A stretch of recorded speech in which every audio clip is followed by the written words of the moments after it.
ठीक है। फर्स्ट जो प्रोग्राम दिया हुआ है, देखो first less a super class name product, और सेकंड जो क्लास है ना वो है सेल। तो एक क्लास नेम यहाँ पर लिखा हुआ है और एक क्लास यहाँ पे लिखा हुआ है, दो क्लास के प्रोग्राम है। तो ये जो ऊपर क्लास लिखा हुआ है ना ये पेरेंट क्लास होगा, और ये जो नीचे लिखा हुआ है ये सेल जो लिखा हुआ है ये चाइल्ड क्लास होगा, या फिर सुपर क्लास या फिर सब क्लास भी बोलते होंगे। बेस क्लास और ड्राइव क्लास का भी कॉन्सेप्ट है। तो फर्स्ट में पहले क्वेश्चन समझो कि क्वेश्चन में क्या लिखा हुआ है। सेक्शन सी का क्वेश्चन है। अगर तुम 10 ईयर्स वगैरह तुमने परचेज की होगी या फिर तुम नेट से डाउनलोड करोगे या फिर मैं तुम्हें अभी सेंड कर दूंगा, 10 ईयर्स भी मेरे पास है। तो यहाँ पे देखो ये क्वेश्चन तुम्हें सेक्शन सी में मिलेगा, यानी 5 मार्क्स में ये प्रोग्रामिंग है। बहुत ही इजी कॉन्सेप्ट है। लिखा हुआ super class product has been defined to store the details of the product sold by the wholesaler to retailer. Define a class name sub class. तो सबसे पहले देखो जो लिखा हुआ है ना वहीं से स्टार्ट करते हैं। तो फर्स्ट लाइन से मैं स्टार्ट कर रहा हूँ। क्लास नेम प्रोडक्ट, प्रोग्रामिंग करना सीखो। मैं सबसे पहले यहाँ पे क्लास नेम लिखा हुआ है, तो क्लास नेम से यहाँ पे मैं प्रोडक्ट ही ले लेता हूँ।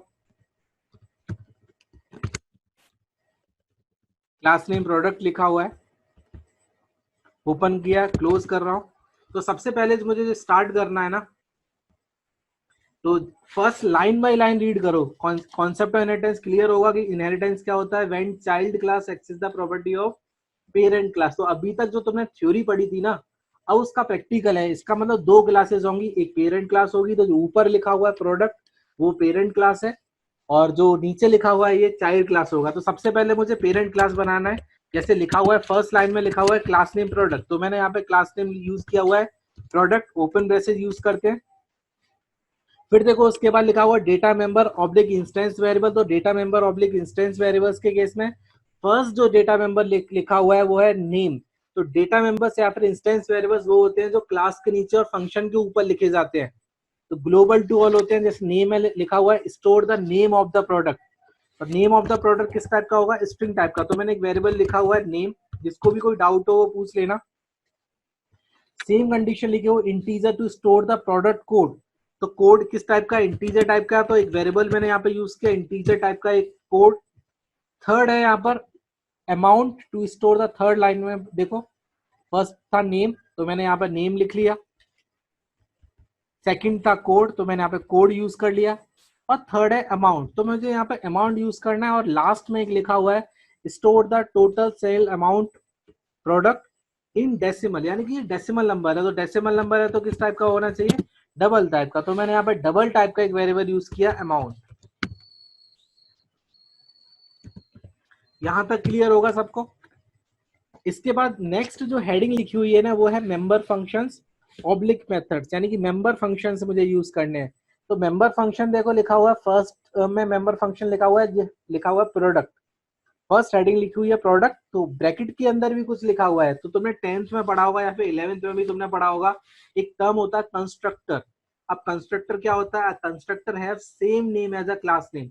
जो क्लास का नाम होगा वही किसका नाम होता है, कंस्ट्रक्टर का नाम होता है। देखो तुम्हारी क्लास का नाम भी, क्लास का नेम भी प्रोडक्ट था।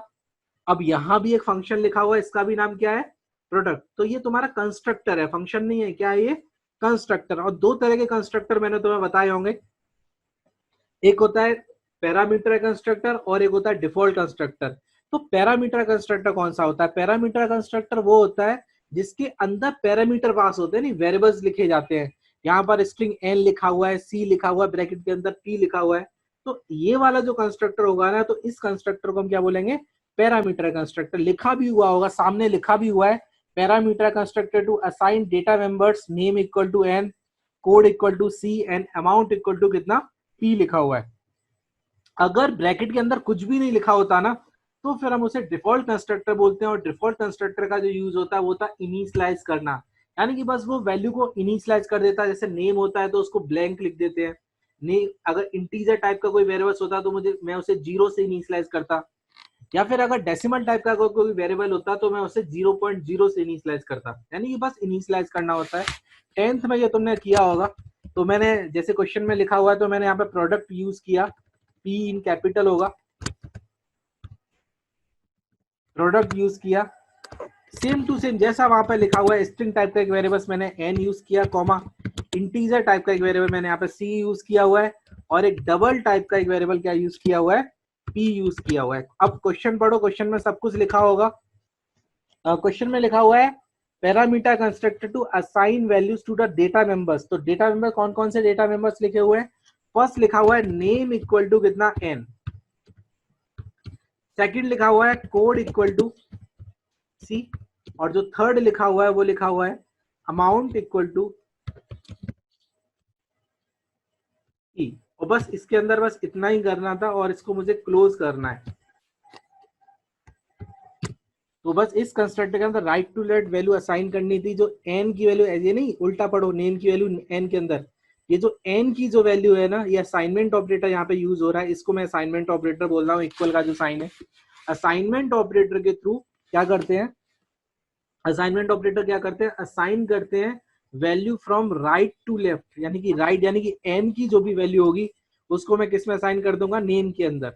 ये जो मैंने इनपुट यहाँ पर जो इनपुट किया हुआ है ना, ये इसको मैं पैरामीटर के थ्रू इनपुट करना बोलते हैं, यानी इनपुट हो चुका है किसके थ्रू, पैरामीटर के थ्रू, यानी फंक्शन के थ्रू इनपुट किया हुआ है। पहले जब हमें स्ट्रिंग, जब हमें स्कैनर क्लासेस और बफर रीडर नहीं सिखाया था, उससे पहले हम ऐसे ही इनपुट करते थे, यानी फंक्शन के थ्रू इनपुट करते थे, पैरामीटर के थ्रू।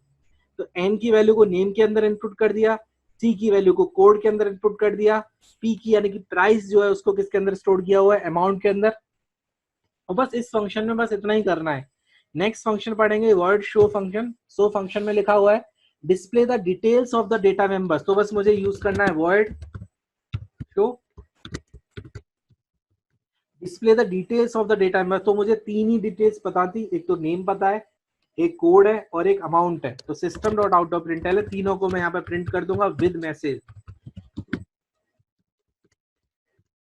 मैंने यहाँ पे लिखा नेम ऑफ कस्टमर या फिर नेम ऑफ प्रोडक्ट,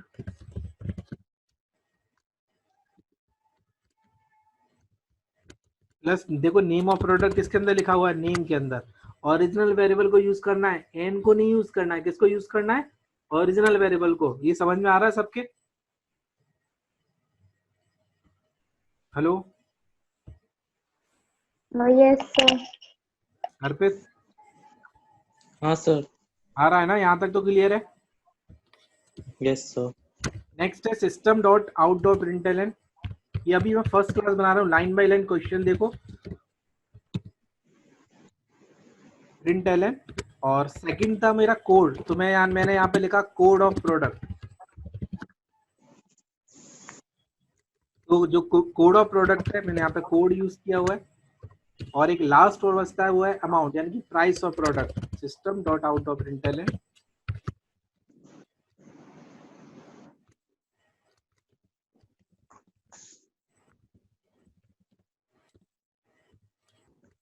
तो जो प्राइस ऑफ प्रोडक्ट है वो लिखा हुआ है अमाउंट में। हमेशा ओरिजिनल वेरिएबल ही यूज करना है, ठीक है। और ये फंक्शन क्लोज और ये क्लास क्लोज, ये हो गई सुपर क्लास। ये कौन सी क्लास हो गई, सुपर क्लास। अब सेकंड वाली क्लास पर आते हैं। ये क्लास हमेशा ऐसी बनेगी। सेकंड क्लास है क्लास नेम सेल्स। तो यहाँ पर तुम्हें लिखना है क्लास नेम, ये चाइल्ड क्लास है। तो चाइल्ड क्लास अभी तक तुमने पढ़ा होगा कि चाइल्ड क्लास एक्सेस करती है पेरेंट क्लास की प्रॉपर्टी को, लेकिन अभी तक तुमने ये नहीं पढ़ा होगा कि कैसे करती है। तो एक एक्सटेंड कीवर्ड होता है, एक्सटेंड। उस एक्सटेंड कीवर्ड के थ्रू हम क्या कर सकते हैं, चाइल्ड क्लास पेरेंट क्लास की प्रॉपर्टी को क्या कर सकती है, एक्सटेंड करती है। तो मैं यहाँ पर चाइल्ड क्लास का नाम लिखता हूँ, तो क्लास का नाम है सेल्स, और एक कीवर्ड यूज करना है मुझे एक्सटेंड। कौन सी क्लास की प्रॉपर्टी को, प्रोडक्ट क्लास प्रॉपर्टी को।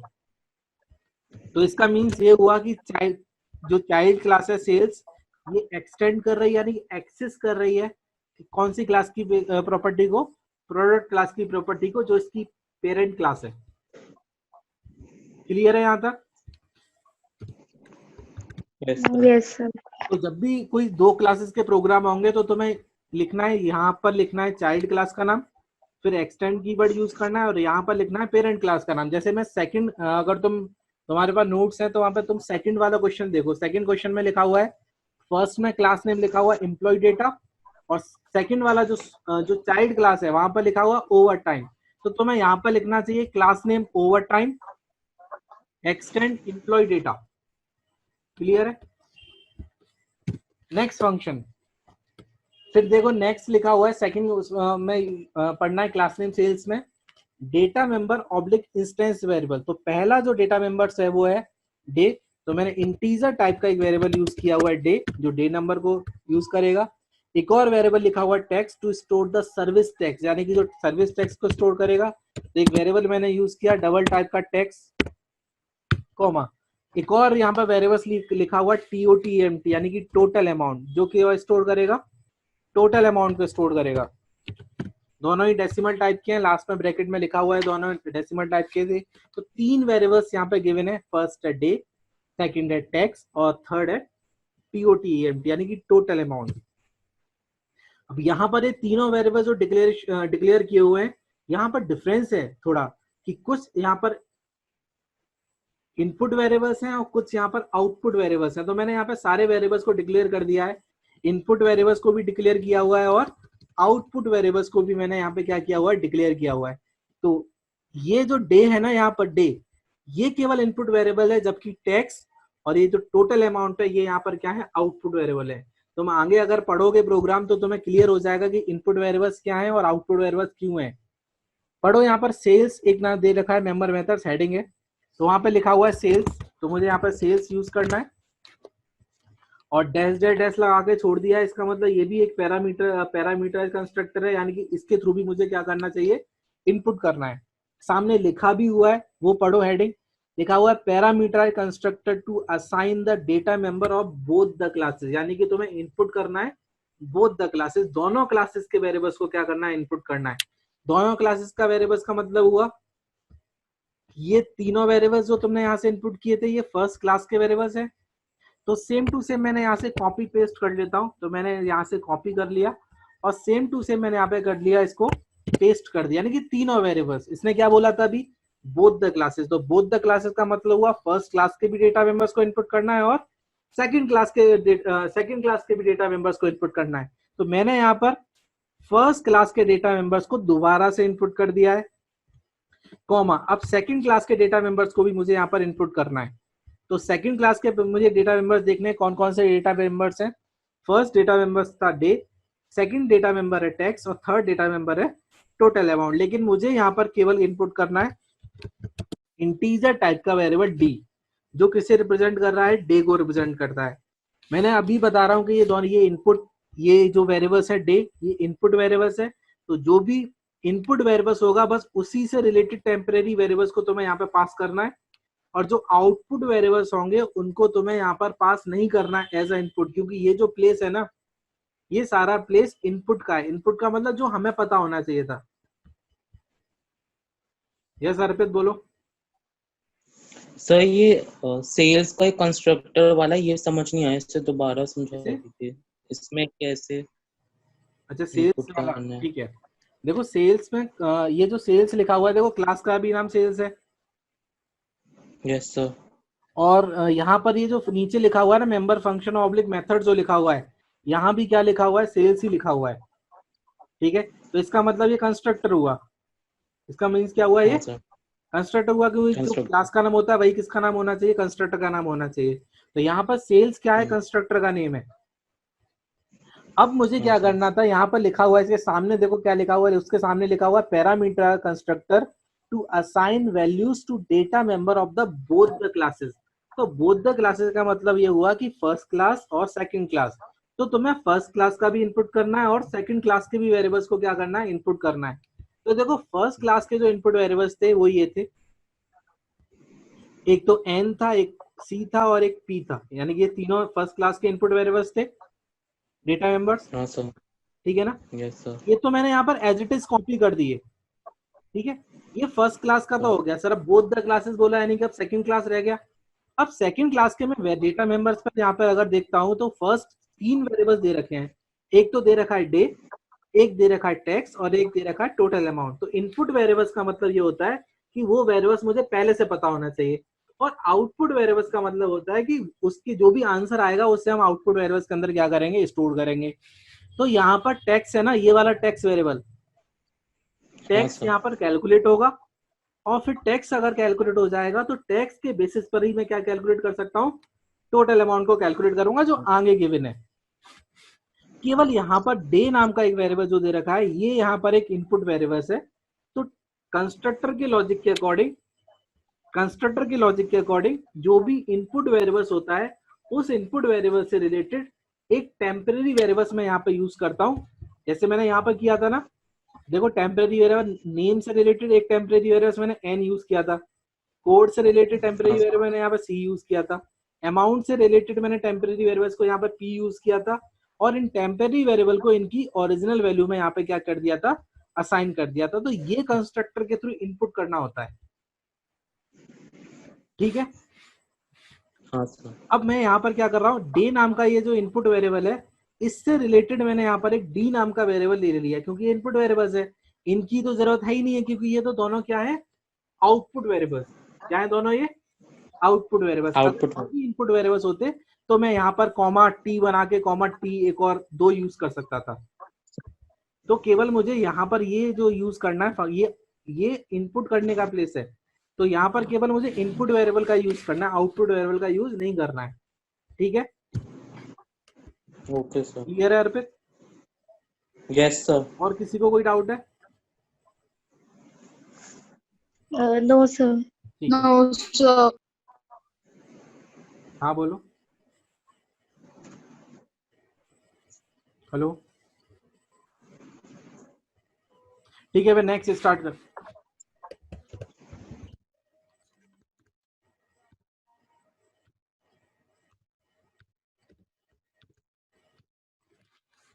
नेक्स्ट फंक्शन, अब नेक्स्ट क्या यूज करना है, देखो ये अब मुझे क्या करना चाहिए था। अब कंस्ट्रक्टर का लॉजिक तो ये होता है कि मुझे इनके ये जो टेम्पररी वेरिएबल्स जो मैंने यूज किए थे, इन टेम्पररी वेरिएबल्स को मैं क्या करूंगा, इनके ओरिजिनल वेरिएबल में क्या कर देता हूँ, असाइन कर देता हूँ। सबको आवाज आ रही है ना नंदिनी?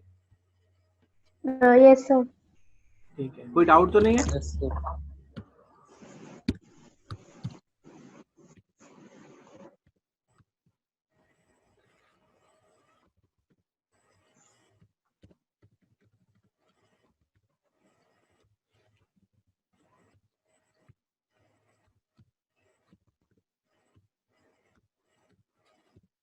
ये क्लियर है यहाँ तक? मैंने ये एन वेरिएबल्स है उसको नेम में असाइन कर दिया, सी वेरिएबल्स है उसको कोड में असाइन कर दिया, पी वेरिएबल्स है जिसको इसको किसके अंदर असाइन कर दिया, अमाउंट के अंदर असाइन कर दिया, और जो डी वेरिएबल्स है उसको किस में असाइन कर दिया, डी में असाइन कर दिया। कंस्ट्रक्टर में हम ऐसा ही करते हैं, यहाँ पर टेम्परेरी वेरिएबल्स यूज करते हैं और उन टेम्परेरी वेरिएबल को उनके ओरिजिनल वेरिएबल्स के अंदर क्या कर देते हैं, असाइन कर देते हैं। क्लियर है? Yes sir. लेकिन देखो यहाँ पर ये तीनों लाइन को जरा देखना अच्छे से। ये जो मैंने येलो किया हुआ है, जो मैंने सिलेक्ट किया हुआ है, नेम, कोड और अमाउंट, ऐसा ही कुछ हमने पेरेंट क्लास में किया था। देखो ये क्या किया था, सेम है ना, यानी कि हमने पेरेंट क्लास में भी सेम किया था, हमने चाइल्ड क्लास में भी सेम कर रहे हैं। तो फिर इनहेरिटेंस का क्या फायदा हुआ, तो हम कैसे प्रॉपर्टी एक्सेस कर पा रहे हैं। तो मुझे क्या करना चाहिए, अब मैं देखो रिपीट कर रहा हूं, अगर मैं रिपीट ही कर रहा हूं तो फिर मैं इनहेरिटेंस क्यों कैसे यूज करूंगा। तो अब मुझे यहाँ पर इनहेरिटेंस का यूज करना चाहिए, यानी कि ये मेरा जो लॉजिक था ना ये गलत था।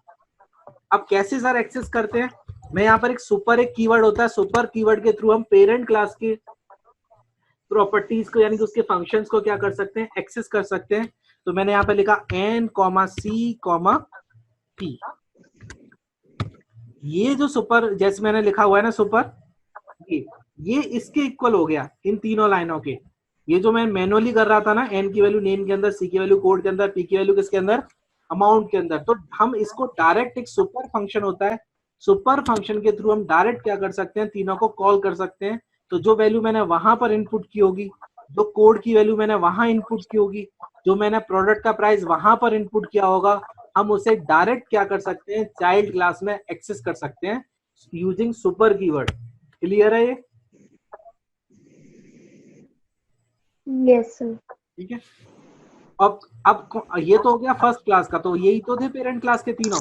तो तीनों पेरेंट क्लास के फंक्शंस को, डेटा मेंबर्स को मैंने सुपर फंक्शन के थ्रू क्या कर लिया, यहाँ पर एक्सेस कर लिया। अब कौन सा रह जाता है, ये सेकंड क्लास वाला। तो इसको जैसे करते थे वैसे ही करेंगे। तो डी की वैल्यू किसके अंदर असाइन कर दी, डे के अंदर। अब जितने भी टेम्परेरी ये जो वेरिएबल्स हैं, आउटपुट वेरिएबल्स 0.0 से असाइन कर दिया। एक और वेरिएबल्स दे रखा TOT, MT, यानी कि जितने भी आउटपुट वेरिएबल्स होते हैं सबको हम इनिशियलाइज कर देते हैं, तो मैंने यहाँ से लिख दिया उसे 0.0, और इस फंक्शन के अंदर मुझे इतना ही करना था। ये क्लियर है? बस यही है इस प्रोग्रामिंग में, और कुछ नहीं था। सारी प्रोग्रामिंग सेम है, एक ही पैटर्न पर है, ऐसे ही करना है सारी प्रोग्रामिंग को, ठीक है। इसके बाद देखो नेक्स्ट फंक्शन है वॉइड कंप्यूट। एकदम ये तो 9th या फिर 10th में तुमने पढ़ा होगा, वही यूज करना है, वॉइड कंप्यूट। देखो क्या करना है कंप्यूट के अंदर, कैलकुलेट द सर्विस टैक्स। देखो सर्विस टैक्स के लिए तुमने कोई वेरिएबल यूज किया हुआ है, मैंने यहाँ पर एक टैक्स नाम का वेरिएबल लिया हुआ था, जिसके अंदर मैंने सर्विस टैक्स को स्टोर करूंगा, यही तो था सर्विस टैक्स। लिखा हुआ है calculate the service tax at the rate 12.4% of the actual sale amount. Actual sale amount किसके अंदर लिखी हुई थी? एक्चुअल सेल अमाउंट किसके अंदर लिखी हुई है? अमाउंट नाम के वेरिएबल्स के अंदर। तो अमाउंट का जो पेरेंट क्लास में यूज किया हुआ था, तो अमाउंट का कितना परसेंट? 12.4% ऐसे निकालते हैं अपॉन 100। तो ये तो कैलकुलेट हो गया टैक्स। फिर उसके बाद पढ़ेंगे calculate the fine at the rate 2.5% of the amount only if the amount paid by the retailer to the wholesaler exceed 30 days. यानी कि अगर तुम 30 डेज से लेट हो जाते हो तो तुम फाइन भी पे करोगे। अगर तुम 30 डेज से लेट हो जाते हो तो तुम क्या करोगे? फाइन भी पे करोगे। तो मुझे यहाँ पे कंडीशन लगाना है कि अगर नंबर ऑफ डे एक्सेस है अगर 30 से, यानी कि ग्रेटर देन हो जाता है अगर किससे? 30 से, तो फाइन कैलकुलेट होगा। तो फाइन नाम का एक वेरिएबल भी यूज करना है मुझे। तो फाइन कैलकुलेट करना है 2.5%। तो किसका 2.5%? अमाउंट का। तो अमाउंट मल्टीप्लाइड बाई 2.5 अपॉन 100। बस इतना ही करना था। फिर इसके बाद लास्ट लाइन पढ़ो, उसमें लिखा हुआ calculate the total amount paid by the retailer. यानी कि टोटल अमाउंट अभी कैलकुलेट करना है। और टोटल अमाउंट के लिए एक मैंने वेरिएबल्स लिया हुआ था TOTAMT। ये सारे वेरिएबल्स गिवन है चाइल्ड क्लास में, ये दोनों यहाँ पे लिखे हुए हैं, टैक्स और TOTAMT। तो मैंने यहाँ पे टैक्स निकाल लिया। एक फाइन है, तो फाइन को मुझे यहाँ पे डिक्लेयर भी करना चाहिए था, क्योंकि मैंने फाइन को डिक्लेयर नहीं किया, तो मैं यहाँ पर लोकल वेरिएबल्स की तरह से यहाँ पे डिक्लेयर कर सकता हूँ। तो मैंने फाइन इक्वल टू 0.0 यहाँ पे डिक्लेयर कर दिया। अब मुझे टोटल अमाउंट निकालना है, जैसे कि फॉर्मूले में दिया हुआ है। तो लिखा हुआ है actual sale amount. Actual sale amount को मैंने अमाउंट नाम के वेरिएबल में स्टोर किया था, प्लस सर्विस टैक्स को मैंने टैक्स नाम के वेरिएबल्स के अंदर स्टोर किया था, प्लस और फाइन को मैंने फाइन नाम के वेरिएबल्स के अंदर यूज किया है। और बस इसको मुझे यहाँ पर क्लोज कर देना है। ठीक है, क्लियर है? इसमें किसी को डाउट वर्ड कंप्यूट में? No, sir. वर्ड कंप्यूट में किसी को डाउट है? सौम्या? No, sir. तो मैं वर्ड कंप्यूट के बाद नेक्स्ट फंक्शन बता रहा हूँ। ये एंड हो रहा है वर्ड शो फंक्शन। तो देखो शो फंक्शन में क्या करना है, अगेन यहाँ पर रिपीट हुआ है। वर्ड शो फंक्शन में लिखा हुआ है display the data members of the super class and total amount. यानी कि सुपर क्लास के भी सारे वेरिएबल्स यहाँ पे डिक्लेयर होना चाहिए। यहाँ पर सारे वेरिएबल किसके डिक्लेयर होने चाहिए?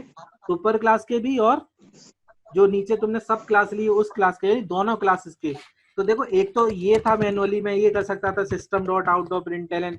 देखो दोनों क्लासेस के, फर्स्ट क्लास में देखता हूँ मैं पेरेंट क्लास में, मैंने यहाँ पे ये 3 लिए थे, मैं तीनों को यहाँ पे कॉपी करता हूँ और यहाँ पर पेस्ट कर देता हूँ। ये हो गया। फिर इसके बाद मैं यहाँ पे system dot out dot println, और मुझे क्या प्रिंट करना था? Total amount paid, total. बाकी और भी चीजें हम टेक्स्ट वगैरह को भी प्रिंट कर सकते हैं, लेकिन मुझे निकालना मेन टोटल अमाउंट था, तो मैं डायरेक्ट टोटल अमाउंट को प्रिंट कर देता हूँ। तो TOTAMT, और मैं यहाँ पर फंक्शन, और ये हो गया क्लासेस। देखो अगेन मैंने वही मिस्टेक की जो मैं पहले कर रहा था। मैंने यहाँ पे क्या किया, ये name of the product, code of the product और प्राइस ऑफ द प्रोडक्ट को मैं ऑलरेडी पेरेंट क्लास में प्रिंट कर चुका था। देखो मैं ऑलरेडी यहाँ पर प्रिंट कर चुका था ना, तो मैं कोड का रिपीटेशन नहीं करूंगा। जैसे मैंने अभी कंस्ट्रक्टर में कोड का रिपीटेशन नहीं किया, तो मैं यहाँ भी कोड का रिपीटेशन नहीं करूंगा। एक फंक्शन देखो, ये तीनों चीजें कौन से वाले फंक्शन के अंदर प्रिंट है? शो फंक्शन में। ये सारी तीनों चीजें किसके अंदर प्रिंट थी? शो फंक्शन के अंदर। तो मैं एक सुपर फंक्शन के थ्रू डायरेक्ट शो फंक्शन को क्या कर सकता हूँ, यहाँ पर कॉल कर सकता हूँ। तो कैसे कॉल करते हैं? तो बस मुझे यहाँ पे लिखना है सुपर डॉट शो फंक्शन। बस जैसे ही मैंने यहाँ पर सुपर डॉट शो फंक्शन लगाया तो ये सुपर डॉट शो फंक्शन को कॉल करेगा, यानी कि पेरेंट क्लास के शो फंक्शन को कॉल करेगा, और उसके through name of the product, code of the product और प्राइस ऑफ द प्रोडक्ट क्या हो जाएगा, प्रिंट हो जाएगा। Name of the product, code of the product और प्राइस ऑफ द प्रोडक्ट क्या हो जाएगा, यहाँ पर प्रिंट हो जाएगा। देखो यहाँ पर क्या तो मैंने सुपर डॉट शो किया, कंपाइल करके देखते हैं अगर कोई एरर होगा तो। किसी को इस प्रोग्रामिंग में कोई प्रॉब्लम हो तो बताओ। अर्पित? No sir. ठीक है, कोई क्लियर? हाँ, फिर अभी एक दो प्रोग्राम करोगे तो सब कुछ क्लियर हो जाएगा। मैं कंपाइल करता हूँ, कोई एरर होगा तो। Invalid method declaration, no return time.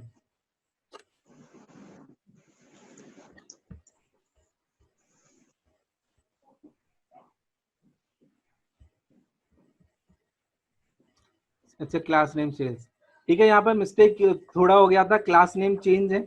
यहाँ पर स्मॉल में लिखा हुआ है, यहाँ पे कैपिटल में लिख दिया है, तो मैं यहाँ पे मैच कर लेता हूँ, थोड़ी बहुत मिस्टेक होती है तो। क्लास नेम सेल्स, कोई एरर नहीं है।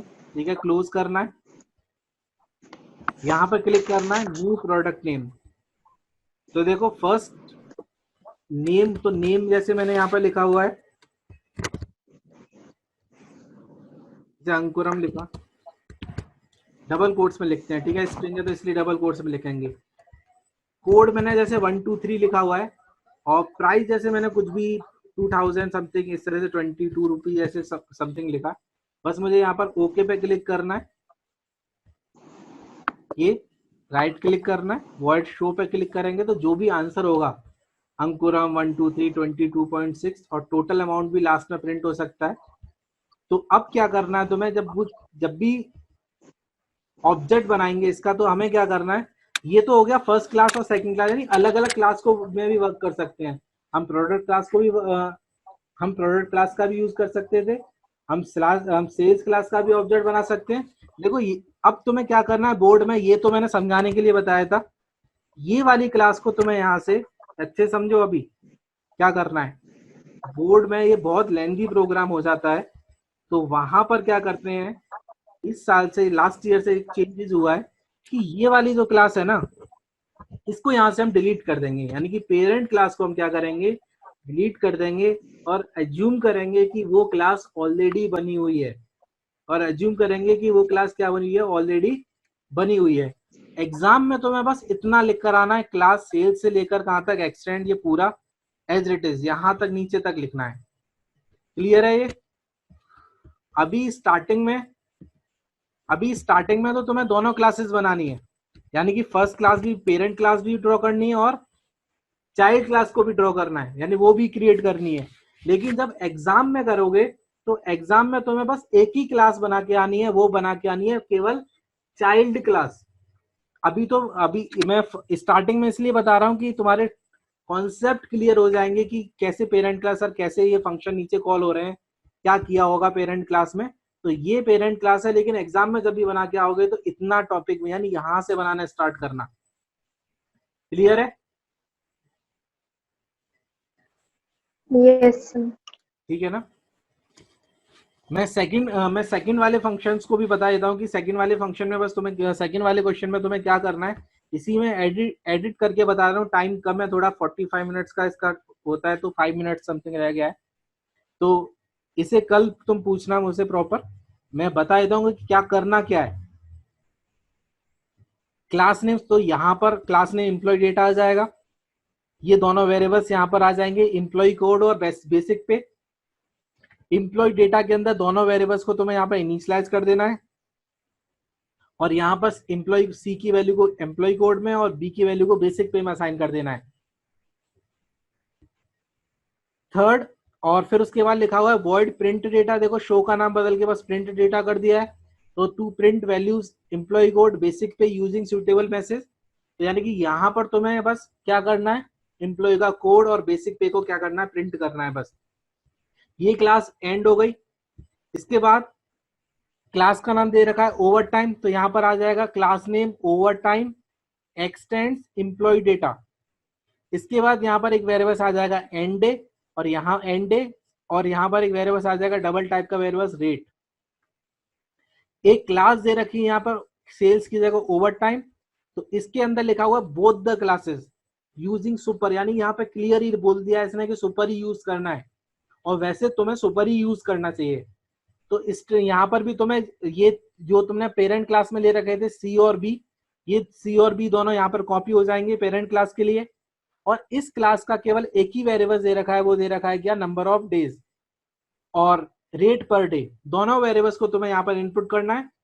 पेरेंट क्लास के फंक्शंस, पेरेंट क्लास के डेटा मेंबर को सुपर क्लास के थ्रू एक्सेस करना है, और जो चाइल्ड क्लास के हैं उनको तुम ऐसे एक्सेस करना है यहाँ पर, जैसे end days equal to N D, rate equal to R A, और जो भी आउटपुट वेरिएबल्स हैं उनको 0.0 ले सकते हैं। इस क्वेश्चन में है नहीं है आउटपुट वेरिएबल, वो तुम्हें लोकल वेरिएबल्स में यूज करने पड़ेंगे।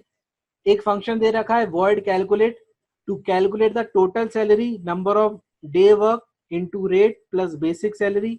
तो number of days end days में दे रखा था, रेट RAT नाम के वेरिएबल्स में दे रखा है, बेसिक सैलरी तुम्हें ऊपर दे रखा है बेसिक पे नाम के वेरिएबल्स में, और उसे रिटर्न करना है। एक मिसप्रिंट है क्वेश्चन के अंदर, उसे सही कर लो।